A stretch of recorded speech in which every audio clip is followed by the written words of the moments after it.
দর্শক বন্ধুরা, আজকে খুব সহজে ইউ পদ্ধতিতে একটি বাচ্চার ছবি এঁকে দেখাবো। এরকম একটা ইউ দিয়ে তার উপর দিয়ে বড় আর একটা ইউ, এর নিচে আর একটা ইউ দিয়ে গলা, এরপরে ইউর মতো করে তার ঘাড়টা এঁকে দিতে হবে। ইউর নিচে এভাবে দুই পাশে দুটো দাগ দিয়ে দিতে হবে এবং লম্বা দুটো দাগের মাঝখানে এরকম দাগ দিয়ে তার গেঞ্জি এঁকে দিতে হবে। এরপরে আরও দুটো দাগ এভাবে বাঁকা করে ভি এর মতো করে দিয়ে তার পা এবং পরে হাতা এঁকে দিয়ে দুইটা হাত এঁকে দিতে হবে। খুব সহজ পদ্ধতিতে দুইটা হাত আমি এঁকে দিচ্ছি যাতে সবাই পারে।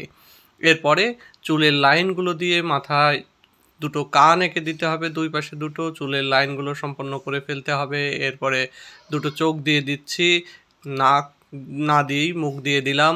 এরপরে আমি মুখটা একটু ভরাট করে দেওয়ার চেষ্টা করছি, কেমন লাগে এঁকে দিতে হবে তার জুতা।